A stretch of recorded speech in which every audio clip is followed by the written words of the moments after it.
പലതരത്തിലുള്ള വിഷയങ്ങൾ അങ്ങയുടെ അറസ്റ്റ് ഉൾപ്പെടെയുള്ള നടപടികളിലേക്ക് അതിനുവേണ്ടി കാത്തിരിക്കേണ്ടി വന്നോ UDF ഇത് മനസ്സിലാക്കാൻ? അല്ല, അങ്ങനെയൊന്നും അതിനെ വിലയിരുത്തേണ്ടതില്ല. ഓരോ ഘട്ടമാണല്ലോ പൊളിറ്റിക്സ് തന്നെ. സാഹചര്യങ്ങൾ അനുസരിച്ച് നമ്മൾ ഇന്നലെ പറഞ്ഞത് ചിലപ്പോൾ ഇന്ന് പറയാൻ പറ്റില്ല, ഇന്ന് പറഞ്ഞത് നാളെ പറയാൻ കഴിയില്ല. നമ്മൾ പറഞ്ഞത് ഒരു ഇരുമ്പൊലൊക്കെയാണെന്ന് വിചാരിച്ച് നടക്കാൻ പറ്റുന്ന കാലമല്ല. ഇത് മാറി മറിഞ്ഞുകൊണ്ടിരിക്കുമ്പോൾ അതിനനുസരിച്ചിട്ടുള്ള ഒരു ബാലൻസ് പൊളിറ്റിക്സ്. നമ്മുടെ ലക്ഷ്യം, ആ ലക്ഷ്യത്തിലേക്ക് എത്തുക, ശത്രുവിനെ തകർക്കുക എന്നതാണ് ആത്യന്തികമായിട്ടുള്ളത്. അതിന് ഏതാണോ ശരിയായ പോസിബിൾ ആയിട്ടുള്ള മാർഗമെന്ന് നോക്കും. ജാഥയൊക്കെ നടത്താനുണ്ടായിരുന്നു. ആ ജാഥയുടെ കാര്യങ്ങളൊക്കെ എങ്ങനെയാണ്? അത് അടുത്ത ദിവസം തുടങ്ങുക എങ്ങനെയാണ്? ഇല്ല, ജാഥ 2-3 ദിവസം ജാഥയായിരുന്നു. അത് 3ാമത്തെ ദിവസം ഈ മരണമുണ്ടായ അന്ന് തന്നെ നമ്മൾ ഓഫീസ് മാർച്ച് കഴിഞ്ഞ ശേഷം അന്നേ പറഞ്ഞതാണ്. ഇന്ന് വൈകുന്നേരം വരെയുള്ള ജാഥ എന്ന് ഉച്ചക്ക് അവസാനിച്ചു, അത്രേ ഉള്ളൂ. യുഡിഎഫുമായി ചേർന്ന് പോകുമെന്ന് പറഞ്ഞുകൊണ്ട് ചോദിക്കുകയാണ്, UDF-മായി ഏതെങ്കിലും തരത്തിലുള്ള അനൌദ്യോഗിക ചർച്ചകൾ മുന്നണി പ്രവേശനം സംബന്ധിച്ച് നടത്തിയിട്ടുണ്ടോ ഇതുവരെ?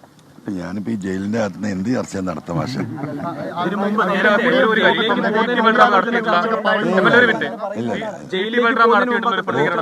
ഒരു ഔദ്യോഗിക ചർച്ച എവിടെ നടന്നിട്ടില്ല.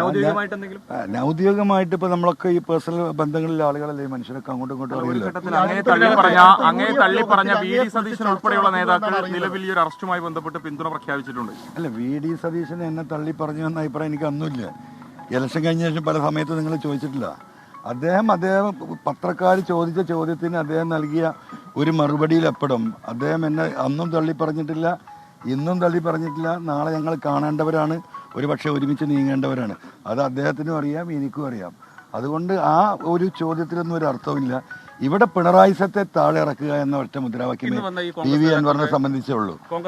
ആ മുദ്രാവാക്യത്തിന് ആരോടൊപ്പം UDF-ൽ എങ്ങനെ ചേർന്ന് നിന്ന് മുന്നോട്ട് പോകണം, അങ്ങനെ ചേർന്ന് നിന്ന് മുന്നോട്ട് പോകും. ഇന്നിപ്പോൾ കോൺഗ്രസ് നേതാക്കൾ വന്ന പ്രതികരണത്തിൽ VT ബൽറാം നടത്തിയിട്ടുള്ള ഒരു പ്രതികരണം എന്ന് പറയുന്നത്, താങ്കൾ ഇപ്പം VD സതീശിനെതിരെ നടത്തിയിട്ടുള്ള അഴിമതി ആരോപണം, അതുപോലെ രാഹുൽ ഗാന്ധിക്കെതിരെ നടത്തിയിട്ടുള്ള ആരോപണം, ഇതെല്ലാം തിരുത്താൻ തയ്യാറാകണം, എന്നാൽ ഈ വിഷയത്തിൽ വിഷയാധിഷ്ഠിത പിന്തുണ നൽകുന്നു എന്നുള്ളതാണ്. അത്തരം ആരോപണങ്ങളിൽ തിരുത്താൻ തയ്യാറാകുമോ? അല്ല, അത് ഞാൻ കേട്ടില്ലല്ലോ. അപ്പൊ നിങ്ങൾ ചോദിക്കുന്നതിന് ഇപ്പൊ അങ്ങനെ ആൻസർ ചെയ്യാൻ പറ്റില്ല. അതാലോചിക്കാം. ചർച്ച നടത്താമെന്നാണ് UDF-ലെ പല നേതാക്കളും പറയുന്നത്. അങ്ങനെ ഒരു രാഷ്ട്രീയ നിലപാട് ഇനി അങ്ങയുടെ ഭാഗത്തുനിന്ന് ഉണ്ടാകും, അതായത് UDF-മായി ചേർന്ന് പോകാം എന്നുള്ളൊരു രാഷ്ട്രീയ. അല്ല, അതാണല്ലോ ഇപ്പൊ ഞാൻ ആകത്തോടെ പറഞ്ഞു വന്നത്. അതാണല്ലോ ഇവിടെ പറഞ്ഞു വന്നത്. ഇവിടെ പിണറായി സത്തെ താഴെ ഇറക്കുക, അതിനെന്ത് വേണം, ആ എന്ത് നിലപാടും ഞാൻ സ്വീകരിക്കും.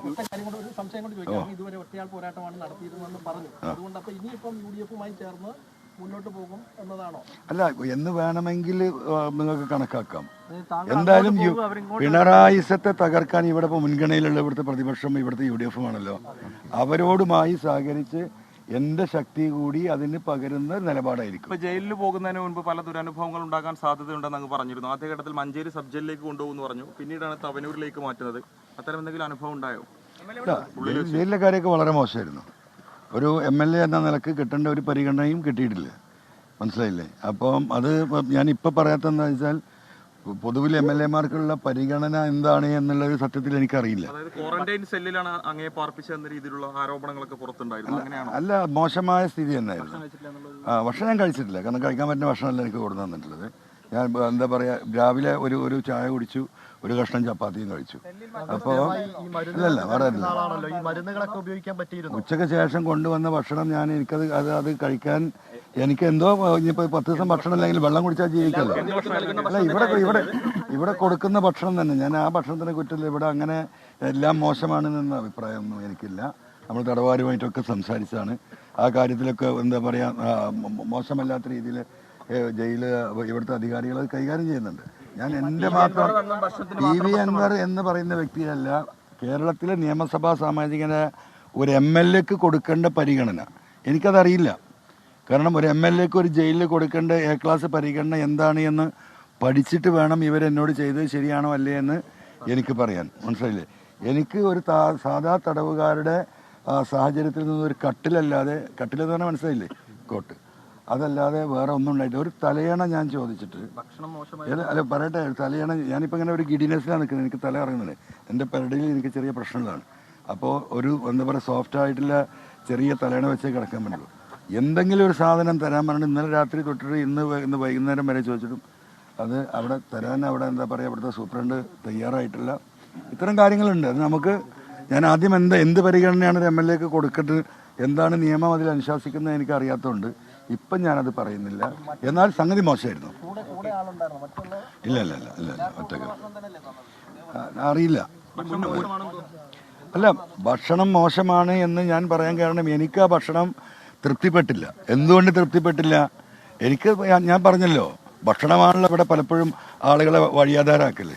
അതുകൊണ്ട് സ്വാഭാവികമായിട്ടും ആ ഉച്ചക്ക് വന്ന ഭക്ഷണത്തിൽ എനിക്ക് വ്യക്തിപരമായി ഒരു സംശയം തോന്നിയുകൊണ്ട് ഞാനത് എന്താ പറയാ, അല്ല ഇതിപ്പോൾ പലർക്കും വിഷം കൊടുത്ത് കൊന്നിട്ടും അല്ലാതെയും.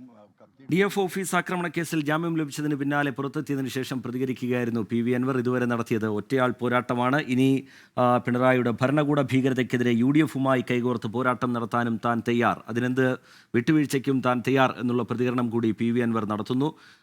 മുഖ്യമന്ത്രിക്കെതിരെ അതിരൂക്ഷമായ വിമർശനമാണ് PV അൻവറിൻ്റെ ഭാഗത്തു നിന്നുണ്ടാവുന്നത്. CPIM ഇനി അധികാരത്തിൽ വരാതിരിക്കാനുള്ള കരാർ RSS ദേശീയ നേതൃത്വവുമായി പിണറായി ഉണ്ടാക്കിയിട്ടുണ്ട്. അതിൻ്റെ ഭാഗമായുള്ള ന്യൂനപക്ഷ വേട്ടയുടെ ഭാഗമായിട്ടാണ് തൻ്റെ അറസ്റ്റ്, തൻ്റെ ജയിൽവാസം വരെ കാര്യങ്ങൾ എത്തിച്ചത് എന്ന വിമർശനമാണ് PV അൻവർ ഉയർത്തുന്നത്. തൻ്റെ ഈ ഘട്ടത്തിൽ UDF നേതാക്കൾ നൽകിയ പിന്തുണയ്ക്ക് പ്രത്യേകം നന്ദി പറയുന്നു PV അൻവർ. 18 മണിക്കൂർ നീണ്ട ജയിൽവാസത്തിന് ശേഷം DF ഓഫീസ് ആക്രമണ കേസിൽ ജാമ്യം ലഭിച്ചതിന് പിന്നാലെ PV അൻവർ പുറത്തെത്തി കാര്യങ്ങൾ വിശദീകരിക്കുകയായിരുന്നു. മുഖ്യമന്ത്രിക്കെതിരെ പോലീസ് നടപടിക്കെതിരെ അതിരൂക്ഷമായ വിമർശനം ഉയർത്തുന്നുണ്ട്. ഒപ്പം തന്നെ UDF നേതാക്കളുമായി ഇനി പിണറായി സർക്കാരിനെതിരായ പോരാട്ടത്തിൽ സഹകരിക്കും എന്ന കാര്യം കൂടി PV അൻവർ വ്യക്തമാക്കുകയാണ്.